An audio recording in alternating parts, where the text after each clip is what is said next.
Hey, everybody. Good evening. Good evening. Thank you all so much for joining us for this week's Upskill Forum. We are so excited to have you all join us on this evening for this week's Upskill Forum. We have a powerful dynamic topic at hand for you all. So make sure that you go ahead and share this video with your different networks. Start a watch party, share with your friends. We're looking to virtually engage with you all this evening as we get ready to go further into our topic. For those of you who don't know me, my name is Vince. I am the CEO and co-founder of Agile Consulting Group, and I'm here with Thaddeus, also known as TJ. I am the president and co-founder of the Agile Consulting Group. Welcome.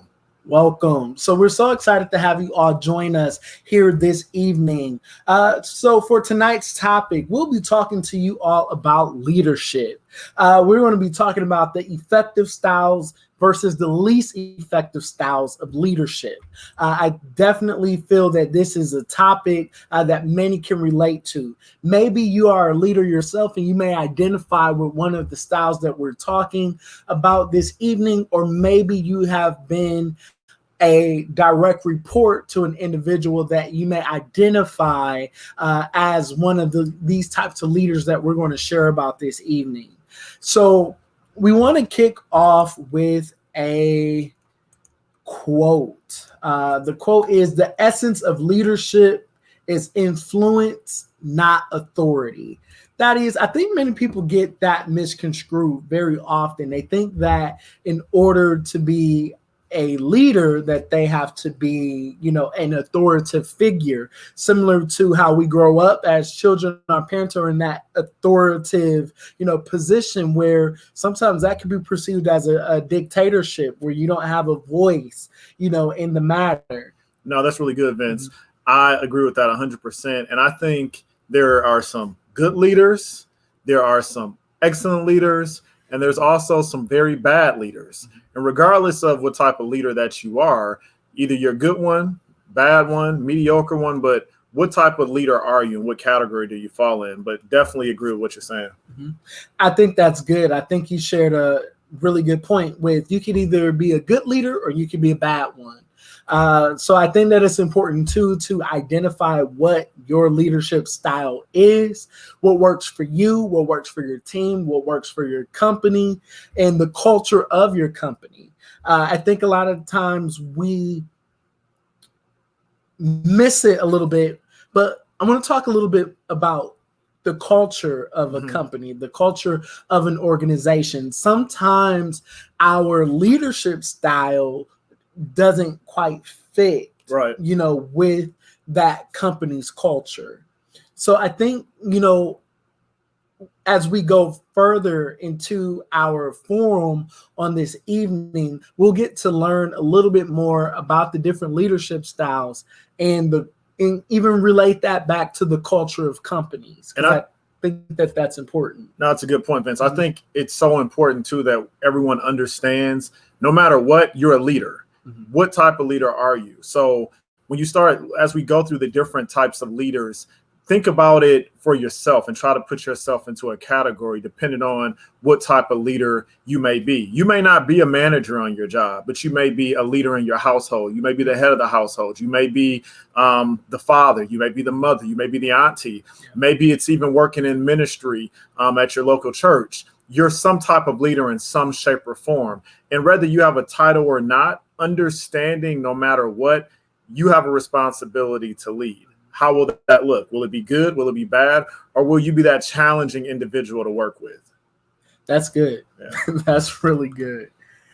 So I want to kick us off with talking about democratic leadership. It is a shared leadership approach where the group takes a participative role in a decision-making process. A shared leadership. What are your thoughts on a shared leadership model? I think a shared leadership model can be good depending on who you're sharing that leadership with. I think it can also be bad if you have individuals that may have a takeover approach or not willing to work with work with you. But I think having a shared leadership, and it also depends on kind of what you talked about, the culture of the company or the culture of the institution that you're working with. But I think it can work, to your favor, or can also work in a negative light. It just really depends. No, I think that's a really good point, TJ. I would say with that leadership type, I would say a pro of that is you create an environment that is inclusive, and it will allow other people to feel, a part and feel as though that their contributions, their ideas, are valued, and that they actually have a seat at the table. Because I know that it's something that a lot of professionals long for and desire, is to have a seat at the table and have a voice that, is heard. I think one of the cons of this leadership style is sometimes it may become more challenging to get things done and get things done in a timely fashion. Right. But then also, too, you have to be prepared for disagreement. What if everyone doesn't agree? What do you do to get everyone on the same page so that you can keep that ball moving forward? So those are some things that are extremely important to take into consideration, as you're attempting to take on that democratic leadership style. As a leader, though, when you talk about being on the same page, and being on the same page doesn't mean that you always agree. So you can agree to disagree, but I think the approach is, how do you even respectfully disagree with an individual? Because a lot of times people feel like I'm the leader, and though you will have some strong personalities that you deal with in leadership, but how do you approach that? How do you deal with that? How do you deal with those difficult conversations when even in a group forum, I feel like I'm right and everybody else is wrong? How do you respectfully disagree? TJ, I love that point that you just brought out when you shared that even though you don't agree, you could still be on the same page. You don't have to agree to be on the same page. That is 100% correct. Because even though you may not be on the same page, you all would know that, okay, we're not going to go into that direction. Right. And I understand now the why behind it. Absolutely. And now we're on the same page. And I understand that going forward, as we move forward, as we progress, that's not something that we're going to do at this time. So I think that it is important to also provide that clarity, even though we may not be going with that idea and we may have agreed to disagree. Being clear on the direction, thereafter is extremely important. Absolutely. Absolutely. So the other leadership style we wanted to share with you all on this evening is transformation leadership. That is your charismatic, great people skill, creative, desire to develop talent, and empowering manager, that leader. I definitely think that style of leadership is so needed, because if we even relate that to energy, Right. People truly feed off of energy. And when you have an engaged leader, they're great with people, they know how to empower the team, you tend to get even greater results, from those individuals. Yeah, I definitely agree with that. I feel like in order to be a good leader, you have to be able to work with people. You have to be able to empower individuals. And I just believe in order to be a good leader, you have to be okay with being in the background and allow other people. I always say it doesn't matter. It doesn't matter who gets the credit as long as the work gets done, as long as the job gets done. It doesn't matter to me if my name is in the spotlight. And it's so important, especially from a leadership standpoint, that you can empower your team, that you can engage and make them feel valued. Because honestly, it's like they would say, there's no I in team, right? And if you are the one that always has to be in the front, then you're messing up. Michael Jordan didn't get to where he is by him being the star by himself. Neither did Kobe Bryant. There was a team atmosphere, and they empowered their team to make them feel a part of it. Now, I think that that's a really great point. I really want to hone in a little bit more on, too, with the transformation leadership style is the desire to develop talent. Yep. It's extremely important as a leader to develop your team, to empower your team. If it is, you should sit down and you should be having conversations with your employees to understand where their intentions are, how they desire to grow professionally. That is extremely important. You should know the direction that your employee wants to head in, and you should be working with them, giving them opportunities that's going to help enhance that skill set to get them to where they want to be in their career, because that's extremely important. Yeah, I mean, being that leader and helping connect the dots is really what drives, to me, successful leadership. If you can really empower and bring the best out of individuals. I've worked with, in leadership most of my career, and I remember going into a position and being told that person's not going to make it, that person you're not going to want to work with, but really having that transformation approach. And then how do you bring the best out of that person? The individual they told me wasn't going to make it and really wasn't a good key person for the team ended up being one of my number one people. It's really bringing out the best in them. Now, I think that that's really good. And I think that is a perfect segue into our next leadership style, which is coaching leadership. The leader takes the lead with the focus on getting the best out of employees or the team.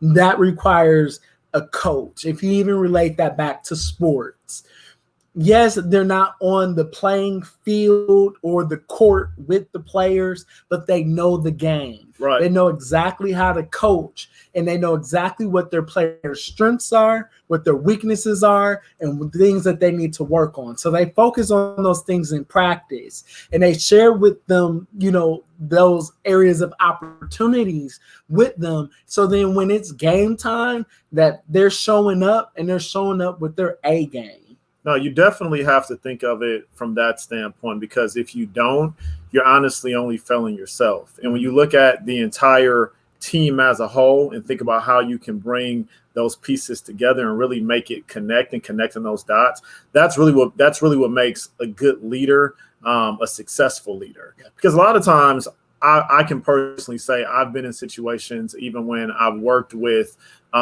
different individuals, but it's so easy to try to throw somebody away and say, oh, they can't do it or they're not made for it. Yeah. But when you really look at the skill set in itself and just trying to drive that home and bring the best out, that's where you really reach success at. You know what? I had an old manager when I first started my professional career. And one thing that he said to me, he said, Vincent, he said, we don't throw people away. That's Pastor Davis. That's Pastor Davis, but this was in a corporate setting, Okay. And his name was Julian Hampton. Okay. He was my branch manager at the time. And one thing, he sat down and we were just chatting, and he said, Vincent, we don't throw people away. He said, you work with them until they decide that they don't want to be cultivated anymore. He said, you still have to show up and do your part. You still have to coach them. You still have to develop them as long as they're on your team. No matter if you feel that it'll be for nothing or you'll be wasting your time, you still give them your best because that is your responsibility. That's a good coach, though, honestly. Mm-hmm. If you really can focus on the big picture and continue to pull the best out of the individual, and it may be challenging. And like I said, I've been in those places where some individuals are some hard shells to crack, but you keep pulling at it. You got to figure out what is the soft spot? What makes this person tick? And how do you get them to that next level? Because that's the thing, Thaddeus. As long as you're on the team, I'm responsible for your performance. I could sit you on the side on the bench all day long, but what good would that do when we could fill that seat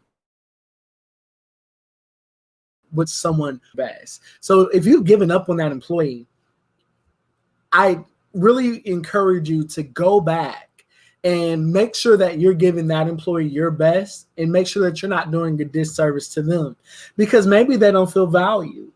Well, that's true. But even thinking of it from that standpoint, we're all in the boat. Mm-hmm. So if the boat goes down, we all go down together. So Mm-hmm. how are we all going to get to that destination? And Absolutely. it is having a good coach, somebody good that's going to drive to bring the best out of you. And maybe you're not that individual that can get it to, 90%, but I'm going to help you make sure you get to 85% and then continue to thrive from that standpoint. Mm-hmm. No, I agree with that 100%. And we wanted to touch on micro leadership. So a micro leader works to create an efficient working environment for day-to-day functions, typically providing direction to complete specific tasks. I think that is a more pleasant way. That is a pleasant way to say it. Of sharing that individual may be a very detailed individual and that may focus too much on specific tasks and how they're getting completed, which are the day-to-day functions and operations, but they're not as focused on the overall picture. I think you still said it really good. To me, a micromanager is someone that has to be in the know with everything. They want to follow up. What are you doing? How did you do it? If the email wasn't typed a certain way, following up and making sure that you're typing it the way that they want it to be typed. In my opinion, and I'm a little bit more passionate about this because I have been in leadership for quite some time, but I don't think there's very many individuals that like to be micromanaged. Yeah. Some individuals may need it, but I'm the type of leader that I will give you the rope. And as long as you don't abuse it, I won't keep pulling you in. I'm going to allow you to swim. But if you need me, you still have the rope and I have it also, and I can help wheel you back in. Yeah. But to be a micromanager to the point where I feel like you almost I believe every leader should develop other leaders. Yeah. So if you are a leader, you should be developing that next Thaddeus. You should be developing that next Chris. You should be developing that next Ashley, because you're not going to always be there. And when you are on vacation or you are off, it gives you the opportunity to have somebody else help you. Absolutely. I personally don't function well under a micromanaging leader. Right. It actually causes my performance to decrease because now I'm aggravated. Yep. I feel that I'm not trusted to do a job that I was hired to do. Yep. And then two, that if we even relate that back to our forum last week where we talked about having crucial conversations, at that point, now it's time to have a crucial conversation. Yep. When you become nitpicky and you become too focused on detail, right? The details matter in certain instances, but I think I relate that back to a manager that I had too. And he would say, did anybody die? And as long as nobody died, there was an opportunity to go back to the drawing board, go back to the table to make sure that certain things are getting done. Right. So in focusing on, the format of an email, that's not that important. The content is important.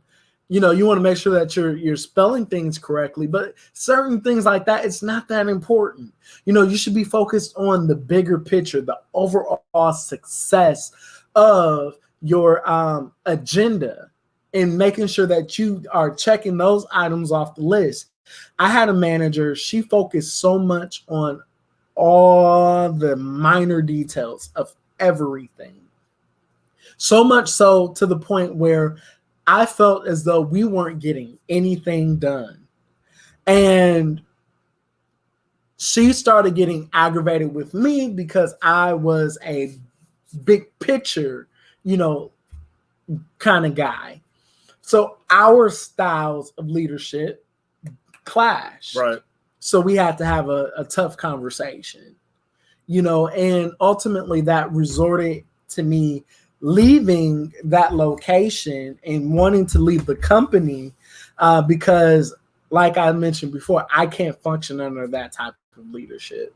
And I think the unfortunate part about that is, as a leader, if you are losing other leaders because of your style of leadership, then we have to, and I say we, because it's so important to always look in the mirror and figure out what can you do differently to retain good talent. And that's just really important. Yeah, I agree. Now, I thought that this was a interesting one. Transactional leadership, a person that values structure, rules, and regulations, depends on motivated employees who function in similar environments. Now, I'm an individual. I value structure. Absolutely. I think structure is extremely important. But I think also too, I am agile as well. I'm open to change and I try to remain as flexible as possible because I understand that for a organization to go and move forward, sometimes that requires sudden changes. Right. And there aren't always policies and procedures that are in place in the event that there is a sudden change or a sudden pivot. Right. It's definitely important to have structure. It's definitely important to have rules and things of that nature. So I can definitely find a lot of value in policies, procedures, making sure that we're doing the right thing. Because honestly, if you have too much gray area, you're going to fail as a leader because you're not you have too much gray area. So I think having those types of things are very important as a leader. I would say, in my opinion, the only area that I find I guess I struggle with is if it's so structured to the point that you can never focus on the big picture. I think there's always an exception to every rule, but always looking at why are we making this exception and how is this going to affect everybody that's a part of what's happening. I agree. Yeah. I think that's a really great point, TJ, that you shared. I'd also like for us to touch on, well, before we move forward, I just wanted to add a final comment to the transactional leadership. Being a transactional leader too, it can hinder innovation, creativity, those types of things where you do have to take a more open, approach. So a transactional leader may not be a good fit for maybe like a marketing job or, even let's say graphic design or, web development, those types of things, or even in technology because things constantly are changing. Right. So that could become an uncomfortable environment for that type of leader. I know that this is one of your favorite ones. I like to think of that as TJ as a servant leader. It's a leader that serves first and makes sure that other people and business needs are being served. That is TJ to the core. But I'll allow him to share at the end, and I'll share what I think is my leadership style. TJ will share at the end what he believes his leadership style is. But if I have to pick one for TJ, I'd say that TJ is a servant leader to the core. You don't know me? No. But I do think that it's important, to serve first and make sure that the other individuals are served. And I think if you keep that at the forefront of your mind, everyone will be taken care of. No, I agree. I think servant leaders everyone should be a servant leader in some way, shape, or form. There's many different forms of leadership, but I definitely think whether you are a transactional leader, it's somewhere in there, it helps to have that servant leadership piece of it. Because I don't think I find it hard to tell somebody to do something that I'm not willing to do. I believe any team is willing to work just as hard if they see their leader or their colleague, however your leadership piece is within that organization, or even if it's in your personal life, they're willing to get dirty with you if you are willing to do it. It's so easy to say, go do this, go do that, and you sit back with your legs kicked up. It doesn't work for me. So I think it's important to be willing to get dirty also. And that's a philosophy that I share as well. I've always said I would never ask my team to do something that I'm not willing to do myself. And a lot of times, when I am in leadership roles, I get down and dirty right along with the team. But I've also been told too that I have high expectations, and I do. However, I don't expect anything that I can't give myself. And not that I'm measuring anyone's performance up to mine per se, but my point is I'm willing to give it.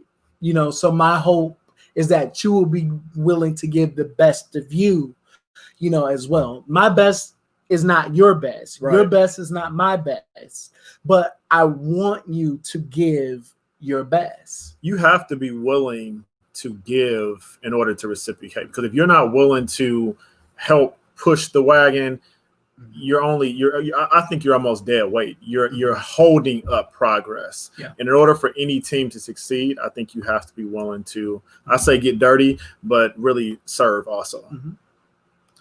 And for our last style of leadership, visionary leadership, focuses on inspiring others to contribute to their vision, most effective in startups and businesses that need a new direction. Being a visionary leader definitely requires innovation. A word that uses all the time is being out of the box.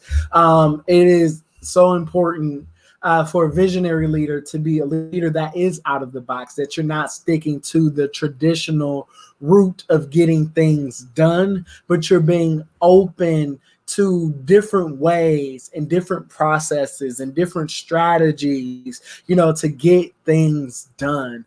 Because the thing is, if you go into the grocery store and you look in the bread aisle, you see an aisle full of bread, but every company's process is different. Wonder Bread's process is different from Sara Lee's process.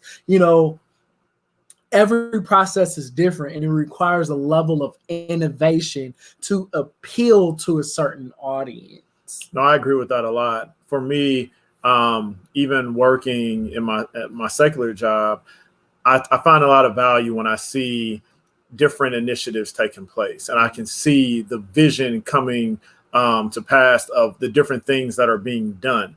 Every individual, in my opinion, should want to have a visionary leader.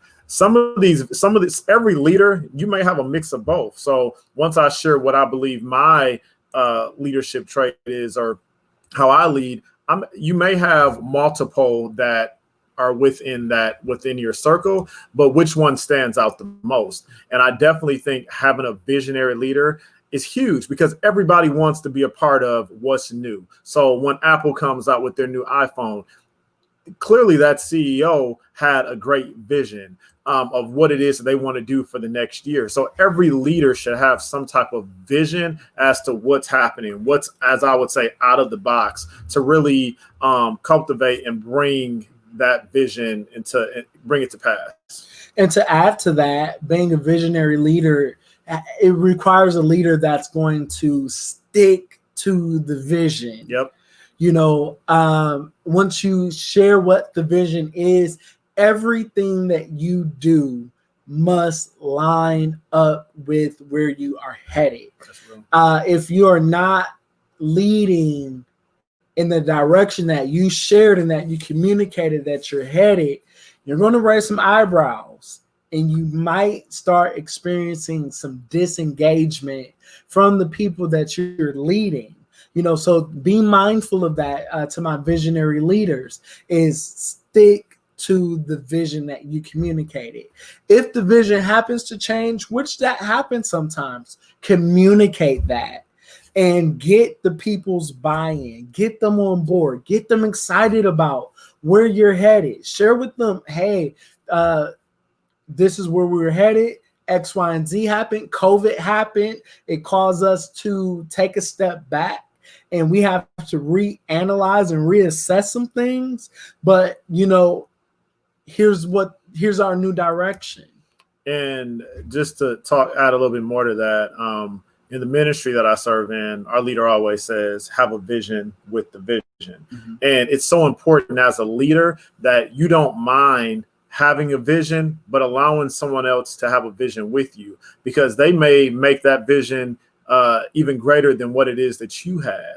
So it's okay to be a visionary leader, and it's okay to listen and take ideas from other individuals, not allowing you to get off course, making sure that you stay focused at the goal at hand, but also understanding that even where I serve at, our leader does give us the opportunity to have a vision with him, so that as we continue to thrive and go to the next level, how can we continue to make this out, take this out the box and make it bigger? So that's very important as a visionary leader. Love it. So leaders, when you feel your power or safety has been challenged, be mindful of how you respond. Seek ways to make sure your team voice is being heard and that they are comfortable. Many times as leaders, when we feel as though we've been challenged and it causes us to deviate from a specific leadership style that we may have adopted, we want to ensure that we're holding true to who we are. We want to make sure that we're being integral leaders. We want to make sure that we are listening to the people that serve with us. And I assure you, when you allow individuals' voices to be heard, you don't invalidate their feelings, their contributions to the team, but you take all of that into consideration and you give them respect.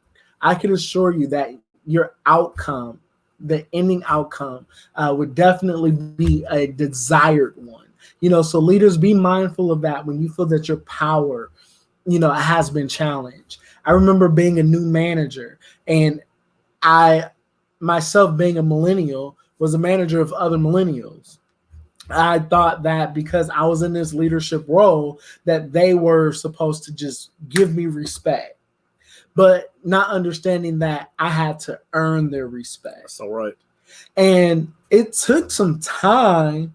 It took some crucial conversations, but I had to learn to open my ears, to listen to see what their concerns were, some things that they liked and what they did not like. And I had to alter, within reason, some of my ways or techniques with how I would approach individuals. And then I also learned too, TJ, I couldn't manage everyone the same. So I had to alter the way that I interacted with certain ones. And when I say that, some I had to give praise to. Some I had to give more leadership responsibility to. Some I had to give them a little bit more space because they perform better without my assistance, and some did not want praise at all. Right. But I have to be mindful of those things. No, absolutely. I mean, you hit it right on the head, Vince. Just thinking about, there are some leaders that want to be left alone, and it goes back to holding that rope as a leader. I've heard this saying so many times. You always want to have individuals following you if you're a leader, but if you are a terrible leader, I've heard it said you're just going for a walk because there's nobody with you.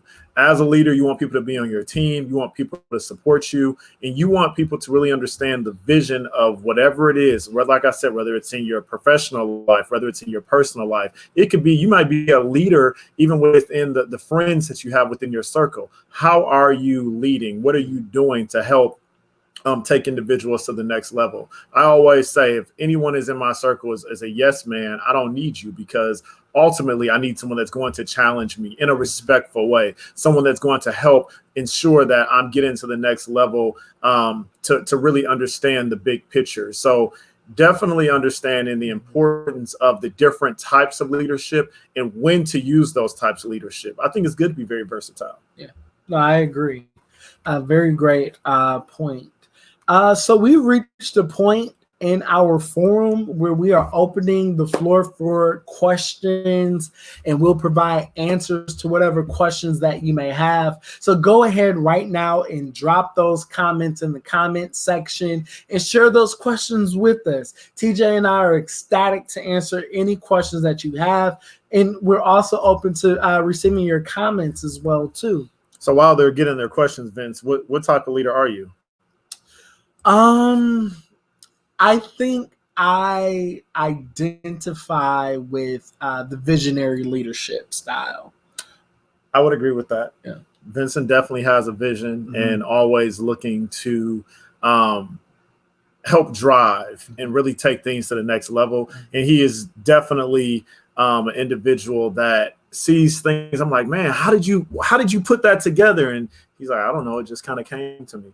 I would definitely say that I agree with him. I'm definitely a servant leader. I'm definitely an individual that I actually enjoy serving. I really enjoy leading the teams that I work with. And I don't find myself as an individual. I don't think it's right to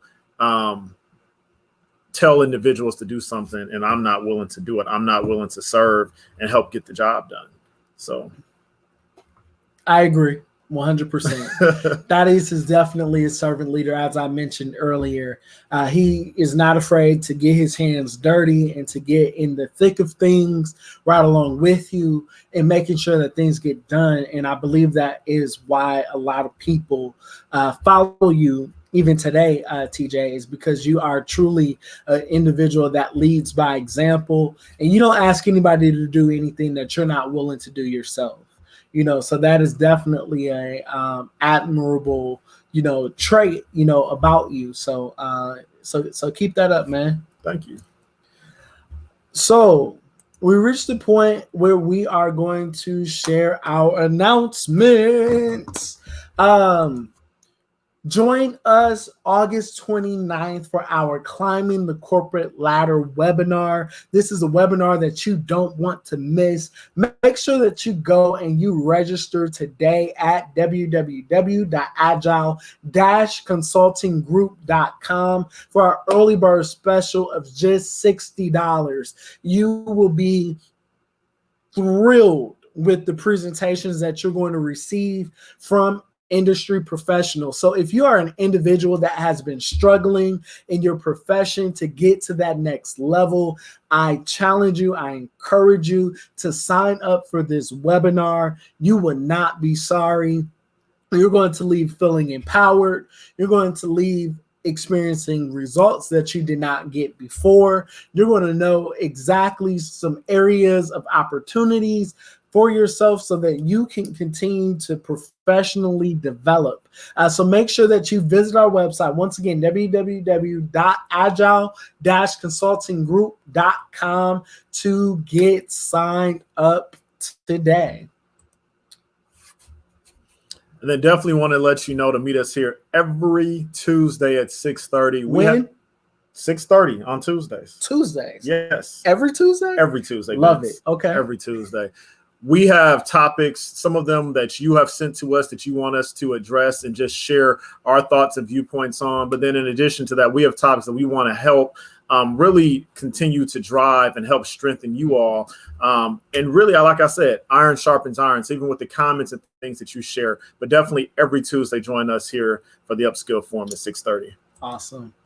And don't forget to schedule your 101 consult today by emailing us at engageus@agile-consultinggroup.com.